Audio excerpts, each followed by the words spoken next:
I have so many places to start. Listeners, I don't even know where to go because the questions and the back and forth that we've been having has been so really fascinating to me because her book called The Hollywood Approach is really, really just a cool title, first of all, but how she applies what she's doing to stories and leveraging different movies and the examples, I think really help people understand. So tell us a little bit about the book. And then I'm dying to know how you chose which movies to include as the movies that you talked about throughout the book. Sure. So the core message of the book is that we can all be our own hero or heroine. And it applies the discipline of the screenwriting craft to our lives. So I translate the way I would approach writing a fiction hero or even a nonfiction hero, and I help people apply those same principles to their real life so that they can get clarity, make a badass game plan for themselves that they're excited about, and just kick ass in life. And so it's a lot of fun. It's deep. People say, my students and my readers say it's deep, but it's not heavy. What's this little distinction that made you successful in the past that you can apply to your current goal to move you forward in a comfortable, like fun, comfortable, like way that works? And when we do things that work and we're having fun and we're playing even, we are more likely to continue on our path of, getting our thing that we want. So that's what the book is about. But you talk about like the 3 key movies that you kind of take people through in the book, which I just thought were really cool movies, all very different. But I was just wondering how you chose those out of all of them. So it really happened. It happened organically a bit because I was hired before I ever even knew there was a book in here. I was hired by a company to try to train their team. It was a team of mining. It was a mining company in Australia. And I met this guy on a plane one day, and it was like an 8-hour flight. So we got to hear each other's life stories and ambitions and all this stuff.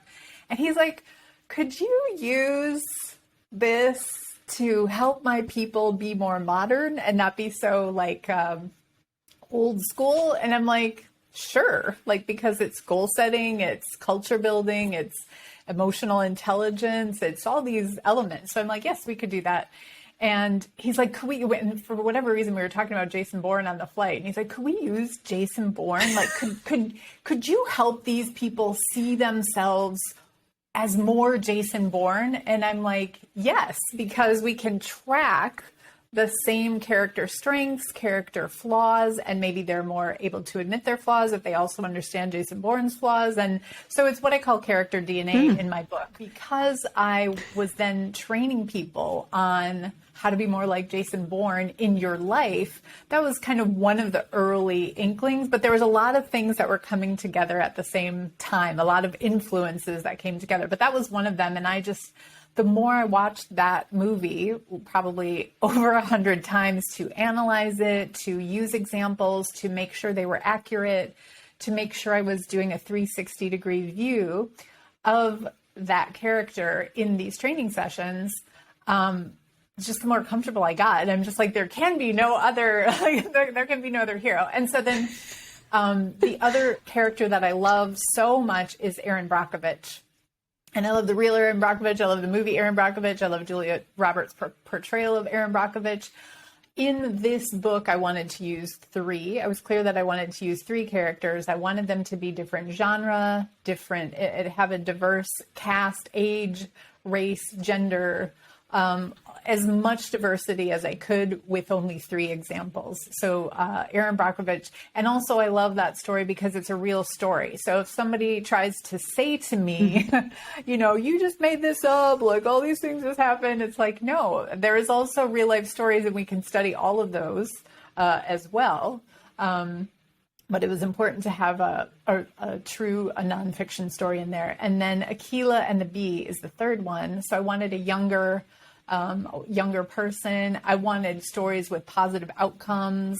I did not want to feature main stories where there was any kind of violence or abuse against the main character, with the exception sort of Jason Bourne. But he was more an equal than a victim or a survivor of something. So that was it. Those are the three characters that I track in every chapter and use as teaching examples in each chapter throughout the book. So that's the distinction of those three movies versus the many, many other movies referenced and used in the book.